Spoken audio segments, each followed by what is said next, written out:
बिहार के अपर मुख्य सचिव शिक्षा विभाग के पाठक ने जहां बिहार के सरकारी विद्यालयों की वस्तुस्थिति सुधारने के लिए कई कठोर कदम उठाए हैं, उसी में कई ऐसे भी कदम उठा लिए हैं जिसको लेकर बिहार में बड़ा हंगामा हो गया है।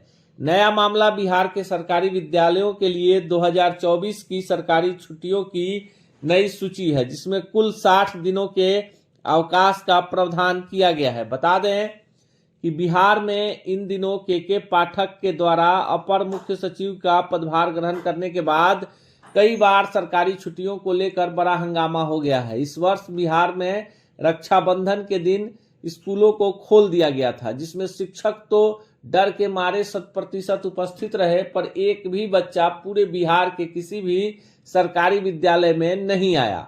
छठ के समय भी ट्रेनिंग के नाम पर शिक्षकों के लिए स्कूल खुले हुए थे। भारी हंगामे के बाद छठ में 2 दिनों की छुट्टी स्वीकृत की गई।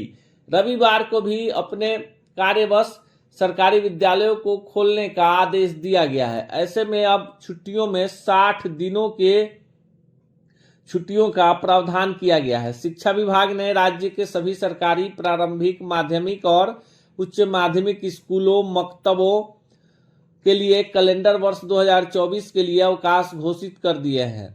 गर्मी की छुट्टियां कुल 60 दिनों की छुट्टियों में ही शामिल है। सोमवार को इस संदर्भ में शिक्षा निदेशक कन्हैया प्रसाद श्रीवास्तव ने अधिसूचना जारी की है। शिक्षा विभाग के द्वारा अवकाश तालिका में महाशिवरात्रि, श्री कृष्ण जन्माष्टमी, रक्षाबंधन, तीज और रमजान के अंतिम जुम्मे सहित कई छुट्टियों को रद्द कर दिया गया है। 2023 में कुल अवकाशों की संख्या 30 थी, जबकि अगले साल 2024 में अवकाशों की संख्या 22 है, यानी 8 छुट्टियों में कटौती है।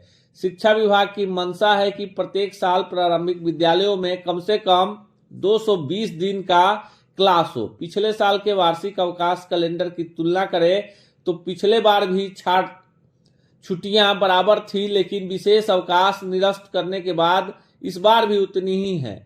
पिछले साल गर्मी में 20 दिनों की छुट्टी थी, जो 2024 में 30 दिनों का होगा, लेकिन ये छुट्टी सिर्फ छात्रों के लिए होगी। इस अवधि में शिक्षकों को स्कूल आना होगा।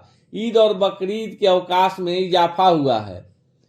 लोकसभा चुनाव के मद्देनजर गर्मी की छुट्टियों में बदलाव भी किया जा सकता है। इसकी अधिसूचना अलग से निकाली जाएगी। 2024 में छठ की छुट्टी 3 दिन, दुर्गा पूजा की सप्तमी सहित 3 दिन, ईद बकरीद की 3 दिन, होली में 2 दिन की छुट्टी निर्धारित की गई है। सरकारी शिक्षा प्रशिक्षण संस्थान भी इस अवकाश तालिका का पालन करेंगे।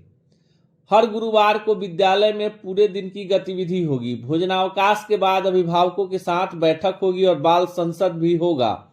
सभी विद्यालयों को मानक टाइम टेबल का पालन करना होगा। जिला पदाधिकारियों को विशेष अवकाश घोषित करने के लिए शिक्षा विभाग से पूर्व अनुमति लेनी होगी। डीओ अपने स्तर से अवकाश घोषित नहीं करेंगे। प्रधानाध्यापक अपने स्तर से अवकाश घोषित करेंगे तो सख्त कार्रवाई होगी। बिहार में अब महाशिवरात्रि, श्री कृष्ण जन्माष्टमी, रक्षाबंधन, रामनवमी, जानकी नवमी, मई दिवस, गांधी जयंती, गुरु नानक जयंती, तीज, जीवित पुत्रिका व्रत, अनंत चतुर्दशी, श्री कृष्ण सिंह जयंती, सम्राट अशोक जयंती, रमजान का अंतिम जुम्मा और चित्रगुप्त पूजा पर छुट्टी नहीं होगी। छुट्टियों की नई सूची आने के बाद बिहार में बड़ा सियासी बवेला भी खड़ा हो गया है। ऐसे ही खबरों के लिए जुड़े रहे बिहार टॉक से। यूट्यूब पर लाइक और सब्सक्राइब करें, बेल आइकन जरूर दबाएं। फेसबुक, ट्विटर और इंस्टा पर फॉलो करें। धन्यवाद।